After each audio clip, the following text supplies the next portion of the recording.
Most people think that environmentalism starts with sacrifice. What if it actually starts with affection? I'm Taylor. I'm Becca. Welcome to Hold That Thought. In a world that moves too fast to process, Hold That Thought puts words to the thoughts and contradictions you carry, but rarely hear spoken out loud. Every episode, we explore the ideas, relationships, and invisible forces shaping how we move throughout the world, and why certain experiences change us more than we expect. Today, we're exploring what happens when people feel genuinely connected to a piece of the natural world, whether that's through gardening, berry picking, foraging, farming, or even just hanging out outside with friends. Because we know that the things that people feel most connected to are often the things that they're most likely to protect. So if you've ever felt unexpectedly attached to a place, a ritual, or a landscape, this episode might explain why. Hold that thought. Hi, Becky. Hi. I'm noticing I'm fidgeting with my new fidget ring that you got me. Show the camera. Looking good. I have the very unattractive, but human tendency to pick my cuticles and nails. And so you very thoughtfully gave me a fidget ring. Where did you see this? On TikTok. And were people raving about it? I wasn't hearing raves, but it looked to me like something that you could actually wear as opposed to your loving fiance who gave you what I would call finger condoms. They are thumb condoms for sure. Condoms. Have you ever worn this? I have in the beginning. If he sees me picking my thumb now, he's constantly like, but where are your thumb covers?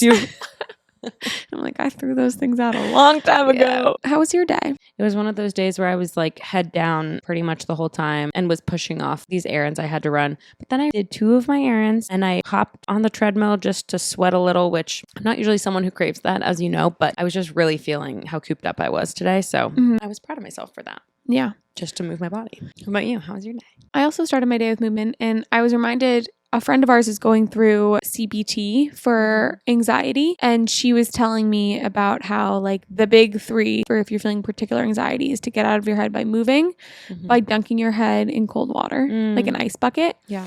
Or I forget what the other one was. Sour candy can be helpful. Oh, wow. Really? Yeah, they recommend it for panic attacks. Because it just shocks It's like your senses are overcome. Cool. Yeah. And I was reminded of that because I woke up and just took myself to move my body. Nice. And I was like, forgot everything else. Wow. Yeah, it's good. Just these things that feel trivial when someone tells you to do them when you're feeling overwhelmed. Yeah. And then they actually work. And I would feel so frustrated as a therapist, feeling like I know that this is going to sound cliche or oversimplified, but I also know it's going to work. Did you ever experience that? Yeah.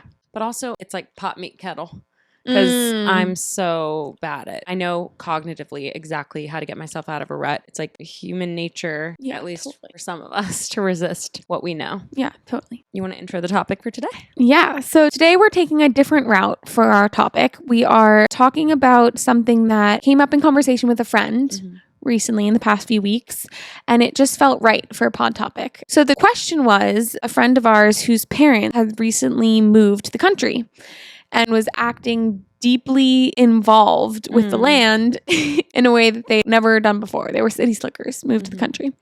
And so the question was, what happens when people have a bit of land to care for and how this transforms people and their relationship? And so this has brought us down this whole conversation of what that looks like and the word caring and what that really means and how ownership's involved, if at all. And we'll pull a lot on the teachings of the incredible writer and indigenous thinker, Robin Wall Kimmerer. I think both of us were really impacted by her thinking in the conversation today. I recently saw and shared with you a video of Robin Wall Kimmerer, who, just to give her short little bio, she is an indigenous scientist, botanist, decorated professor, and member of the Potawatomi Nation. I was first introduced to Robin Wall Kimmerer through her book, Braiding Sweetgrass.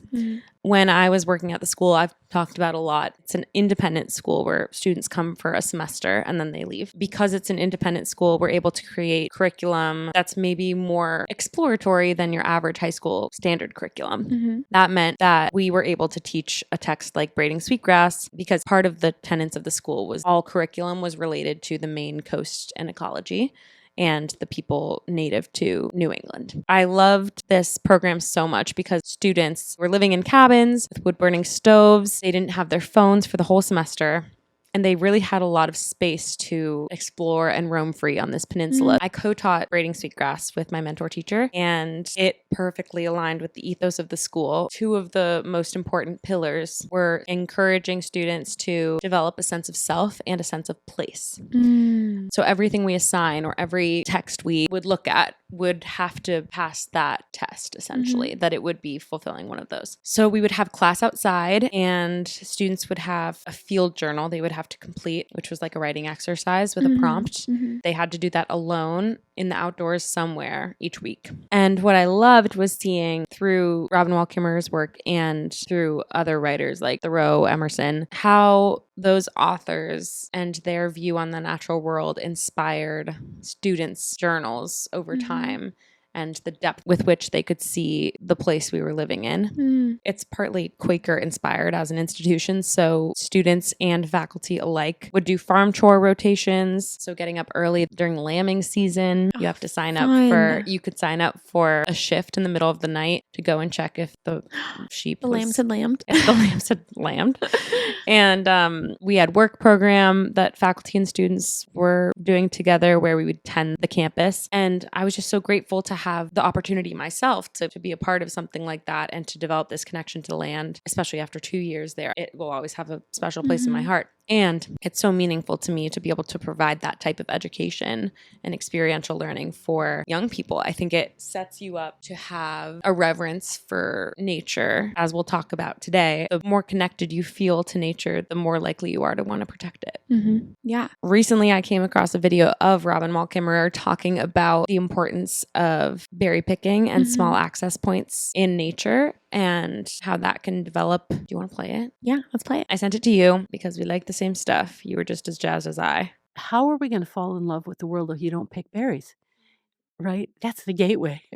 That's the gateway. Or picking a bouquet of flowers. It seems to me, and I've been floating this idea in the conservation community, that we need reserves, which are not just about biodiversity protection, but are places of engagement with the living world.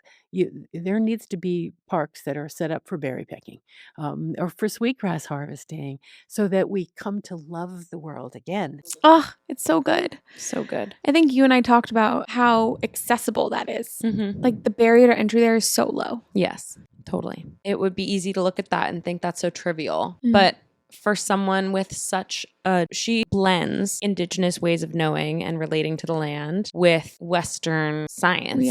Science and realities. Yeah, and realities. For someone who knows as much as she does to say these smaller access points are just as valuable is such a relief, and what a gift to give people. And she really believes it. You can hear it in her voice. So this ties a little bit to one of Robin Wall Kimmerer's newest books called The Service Berry. The service berry is a type of berry also called the June berry, which in the early spring provides all the calories that the birds need as they're building their nests and laying eggs. And they're some of the first berries to come out in spring. So they're kind of that early calorie fixer for the birds. Whoa.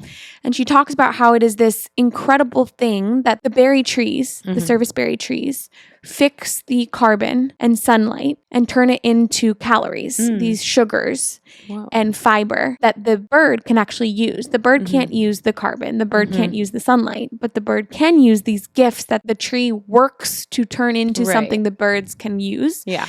And then the birds themselves go off and spread the seeds of the service berry. So it is this mutually beneficial love affair between the service berry and the bird. The whole book centers around this reframing of this, what she calls a gift in motion. Reframing this concept that our relationship as humans to the land is a gift exchange.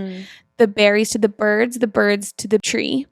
And we get to participate in that too. And I think what's really wonderful there is that it's a continuation of what she's talking about in that video. What would it look like for someone to go love the land like picking berries and picking bouquets again and having that experience of loving the land? But what she does in Surface Berry is, what if the land loves you back? And she frames it as this question: what does it mean if a human loves you?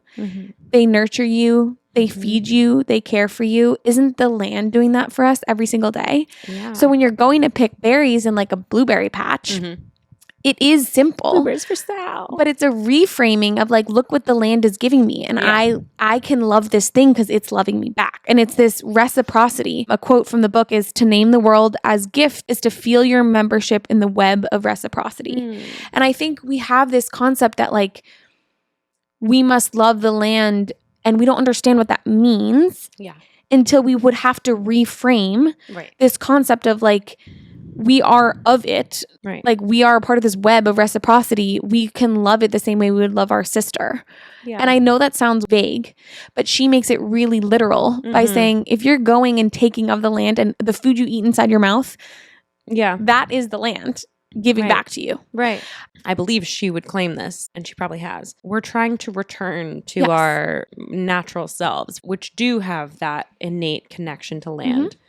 For all centuries of human existence prior to probably the Industrial Revolution, we have had that by necessity. And I think when you're in unadulterated nature, undeveloped nature all the time, it's so easy to access that reverence, or at least I think for me it is. And in the same way that evolution hasn't caught up yet with the advances that have occurred technologically, like our systems still haven't caught up with our lack of connection to the natural world. And so that's great news for us, because it means that it's all still there. Yeah, I love we that just point. need to enter. She uses this word, which I really like, and I like this in the concept of therapy as well. She says restoration is a form of restoration, reframing restoration in the stories that we're telling ourselves to tap back into what's already there. And there's that like conversation and story of love, and nothing's more primal than that. So how are we telling the story in a way that can like touch on, to your point, what's baked into us already? Restoring, or like the concept of storytelling, I just think is a really interesting one that I come back to even in therapy. And this might be a little bit of a tangent, but like, what stories are we telling ourselves that are inhibiting us or helping us in all facets of our life, and how powerful storytelling is to make a change. And I think she's saying that like, we don't have to necessarily measure the ROI or KPI or all the business things of like, what does it look like when people are picking berries? Is that going to stop climate change from a greenhouse gas emission perspective? Maybe not, but who knows the ripple down effects? Right. She knows what the impact of the story is. Right. And you need that first drop regardless. Yes. Something you said reminded me of something you said before. You saying earlier when we were chatting about our days that sometimes it is as simple as the most basic solutions presented to you, like for mental health, exercise, yada yada. In the same way, sometimes we can accept the most basic answer, which is what she's presenting to us. Like we've overcomplicated, and I don't want this to sound like I don't see the big picture, because of course I do. She would say it's both. She would say it's both. Yeah. And that they inform each other and probably can't exist without the other. Like she's doing large scale work by writing these books, by educating. And she, as I'll talk about it in a little bit, like she's having these annual ritual meals with family to honor land in a small local way.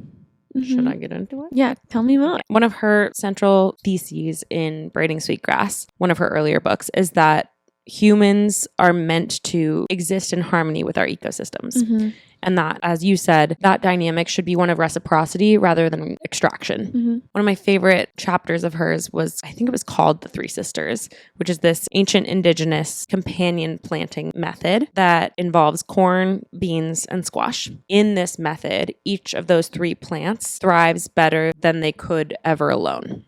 The National Park Service talks actually about this ancient method as well. They say, corn serves as a trellis, providing a framework for the beans to grow and wrap around. Beans, acting as a natural fertilizer because they have nitrogen-fixing bacteria in their roots, add nitrogen to the soil, and corn is a notorious nitrogen sucker.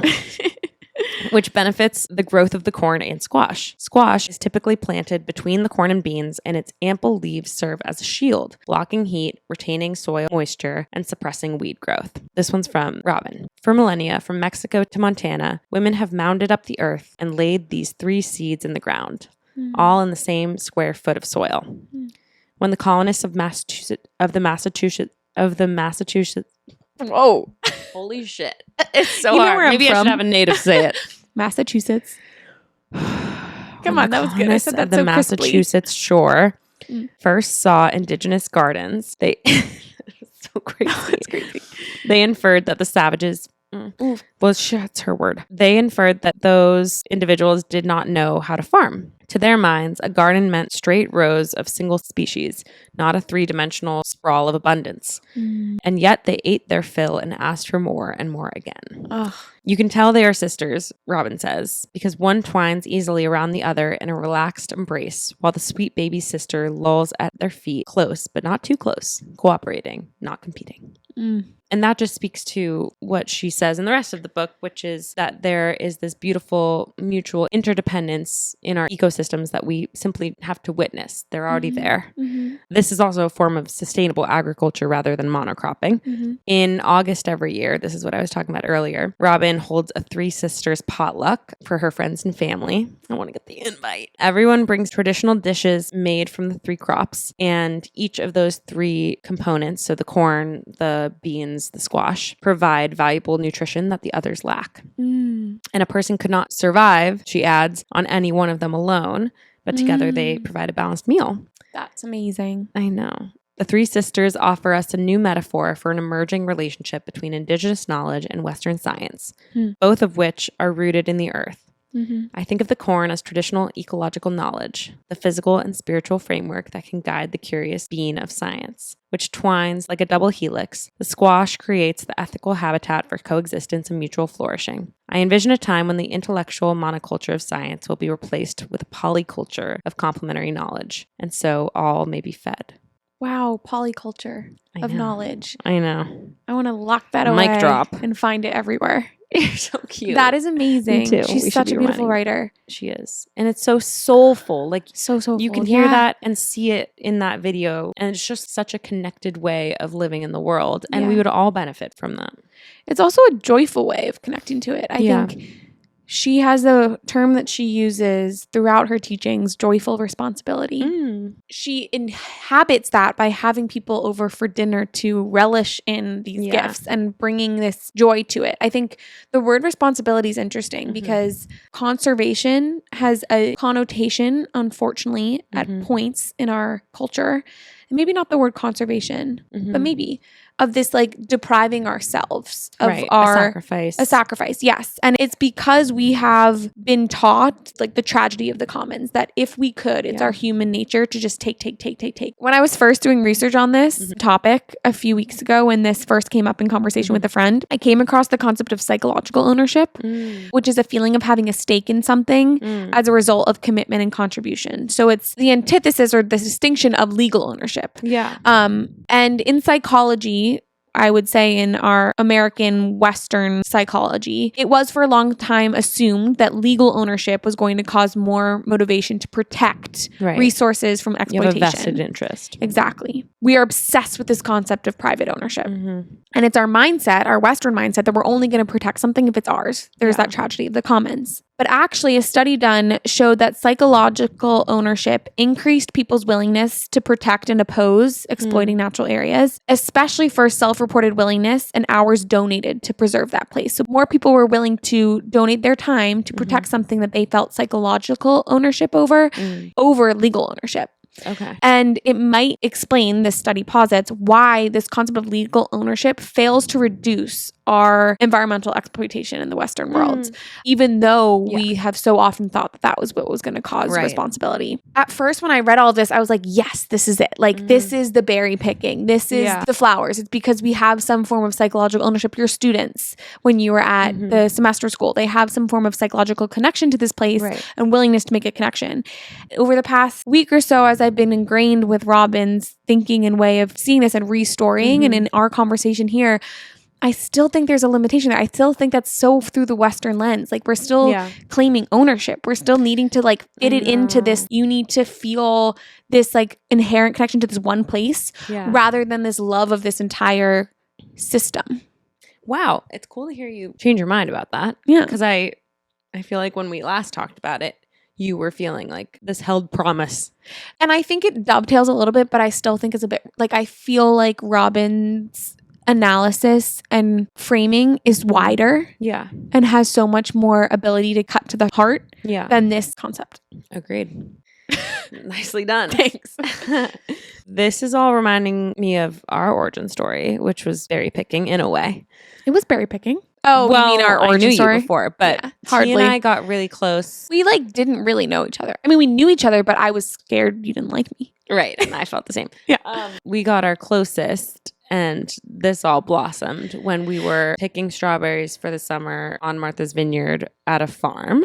Shout out Morning Glory Farm. God, I miss it. I just got like a pang of us walking through the back door, and they had like the leftover baked goods. The cornbread muffins, the blueberry muffins, all of it. All of it. I miss it. We were there for, I think it was like 5 weeks picking strawberries for the height of strawberry season. For me, it was between semesters. So it was like my break as a teacher. And for you, it was a career reset. A career reset. And I just think so fondly on that time. That physical reaction was a good example of the connection I feel to that plot of land. We were kind of the divas on the farm. We were totally the strawberry pickers were the divas because we could only pick in the morning. Because it got too hot / there was no more strawberries to pick. Right. And it was the shortest season. But it was the most popular at the farm stand. So we would walk in with these fresh trays of strawberries and people would be like, the strawberries are here. God, I forgot about that. So it was fun. so funny. We were celebs. So fun. I miss it. I miss it too. We were our cohort of pickers were led by this funky older woman. But that was a wonderful time. I also historically and famously had to conquer my fear of spiders. He senses your fear. He senses your fear. We'll insert that down. Prove myself that I can do it. I'm just, okay.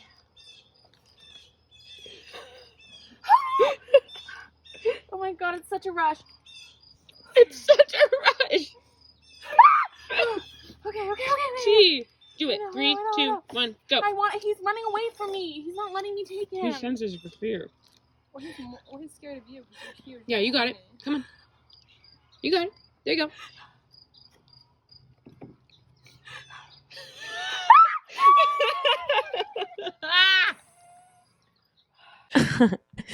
It was a good summer. It was the best. And you found love. And I found love. Again, on the local level, one of my best friends from the school I taught at, you know him, Bobby. Yeah. He lives on Cape Cod year round, and he has this plot of land in the community co-op. And I have loved seeing him. He derives such purpose from his work on the plot. And it is so intertwined for him and his community with seasonal living. Like his meals that week are what they have in season at the plot. People plant all different types of things. So maybe he is able to offer someone in the summer a watermelon and they hadn't planted watermelon and they can offer him kale. Talk about reciprocity. I know, seriously. I love the community exchange level of that. I love the ritual. And I think he derives it's really central to his identity to be a caretaker to that land, which is so beautiful. That is beautiful. I think what makes it hard is how limited we make that access for people. Yeah.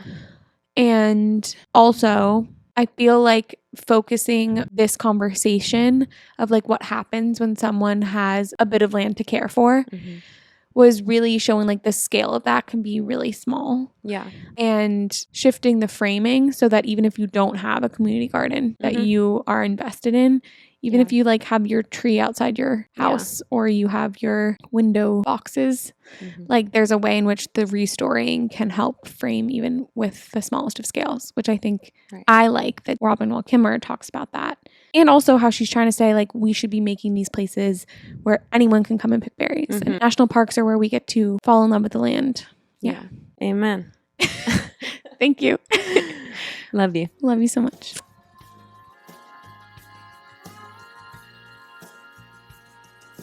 Thank you, Phoebe Fry, for this episode's music. And thank you, Emily Kiernan, for the beautiful cover art. If you like this episode, please like, share, and leave a comment. And we'll see you next week.